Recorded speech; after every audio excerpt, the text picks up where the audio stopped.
যাকে গত 19 তারিখে এই বাড়ি থেকে র্যাব তাকে গ্রেপ্তার করে রাত্রবেলা। তার এই যে ঘরটি দেখা যাচ্ছে, এখান থেকে তাকে গ্রেপ্তার করা হয় ভিতরে, এবং কিছু না পাওয়ার পরে তখন তাকে এই ঘরের বাহিরে, যেটি মূল ঘরের থেকে বাইরে একটি বেড়া আছে, সেই দেয়ালের বাইরে একটি প্লেস থেকে তাকে গ্রেপ্তার করা হয়, এবং সেখানে সেই গ্রেপ্তার দেখিয়ে 4 দিন পরে 23 তারিখে একটি মামলায় তাকে আদালতে সোপর্দ করা হয়। কিশোর কুমারের গ্রেপ্তার সংক্রান্ত বিষয়ে human rights and piece for বাংলাদেশের পক্ষ থেকে human rights and piece for বাংলাদেশের প্রেসিডেন্ট এখন কিশোর কুমারের বাবার সাক্ষাৎকার নিচ্ছেন।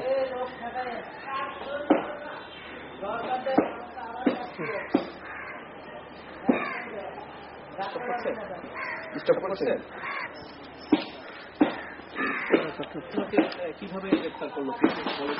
তোমাকে গ্রেপ্তার করলো 19 তারিখে রাত্রে। এখান থেকে আমাকে ওই জায়গায় ডেকে নিয়ে গেল। ডেকে নিয়ে যাওয়ার পর নিয়ে যেয়ে ওই গোবর গাদার থেকে ওই জিনিসটা তুলে তখন কিশোর কুমারকে সঙ্গে নিয়ে চলে গেল। কিশোর কুমারকে যখন সঙ্গে নিয়ে যায়, কিশোর কুমার এখানে লেগে এসে বছর পরে ডিউটি করি, তা আমার তো ডিউটি করতে হবে, তাহলে তোমার কালকে 8টার আগে চলে আসবে।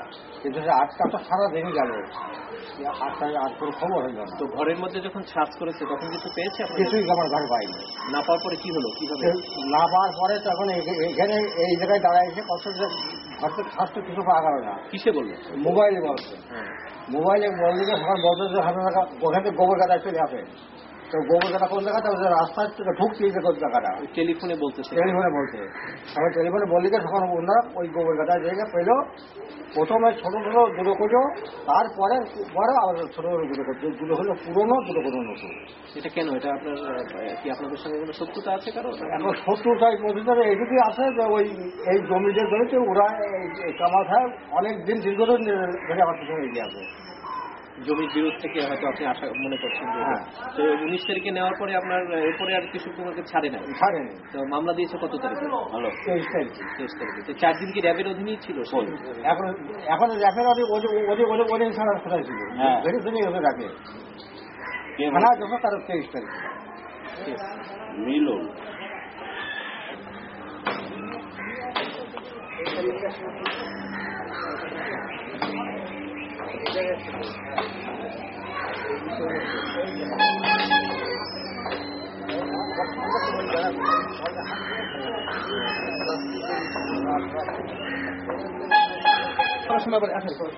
আপনার ওই আসে রাত 1টার সময় আসা বললো, প্রথম আসে ডাকেছে যে কাকা ওঠেন, সাফলটা দেন। এই করে বেরোয়। এখানটা আমাদের ব্যারিকেড দিয়ে রাখে দিচ্ছে, আমাদের বেরোতে যাচ্ছে না। সেখানটা বাইরে এসে মানে ফোন আসতেছে যে ময়লা ঘরে বললো যে এখানে কোনো কাজ করে কোনো মাল আমরা পাইনি। তারপরে ফোনে বলতে চাই যে ময়লা গাদায় আছেন, ময়লা গাদায় আছে। তো ওখান থেকে আর কি ময়লা গাদায় বোম আর কি উঠানো। ওই যে ফোন করেছে র্যাবের অফিসার, তাকেই ফোনে বলতেছিল বাড়ি ওখান থেকে। বাড়ি ওখানে আছে। আচ্ছা, কারো কথা মতো তখন ওখান থেকে উঠে? হ্যাঁ, ও তখন ওখান থেকে উঠে আসছে। এখানে আমার ঘরে কোনো মাল তারা পায় নাই। আর এখানে উনিই বলেছেন র্যাবের কমান্ডার যে কাছে আপনার ঘরে আমরা কোনো তল্লাশি করে মাল পাইনি। এটা তো ঠিক? হ্যাঁ, এটা ঠিক।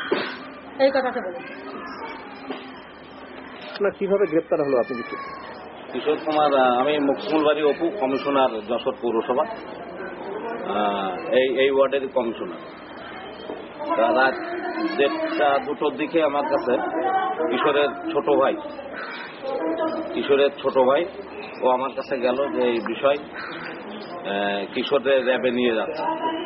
তা আমার গায়ে তখন জ্বর। আমি ওকে বললাম যে ঠিক আছে, আমি সকালে দেখবো বিষয়টা। তা ও চলে আসার পরেই র্যাবের ক্যাপ্টেন সাহেব আমারে মোবাইল করলো। মোবাইল করে আমাকে বলল যে এরকম এই বিষয়, আপনি একটু আসেন, আপনার সাথে একটু কথা আছে কিশোর সংক্রান্ত বিষয়। তখন আমি চলে আসলাম, সুজা কিশোরদের বাসাতেই চলে আসলাম গায়ে জ্বর অবস্থায়। এসে র্যাবকে আমি জিজ্ঞাসা করলাম এটা কেন নিচ্ছেন? বললো যে এখানে বোমা পাইছে। বোমা পাইছেন, ও তো বোমা রাখা ছেলে না, ভালো ছিল, ওর নামে কোনো অভিযোগ নেই। আপনি যদি আমার কাছে গোপের 10টা ভালো ছেলের তালিকা চান, তা কিশোর 5 নম্বরের মধ্যে থাকবে, আপনি তারা কেন নেবেন? এলাকার যারা আছে 10-12টা বাড়ি থেকে লোকজন ডেকে নিয়ে শুনেন। একটা লোক যদি কিশোরকে বলে যে খারাপ, কিশোরকে আপনি নিয়ে যান। আর যদি সব লোকই বলে যে না কিশোর ভালো ছেলে, বোম রাখার মতো ছেলে না, তাহলে কিশোরকে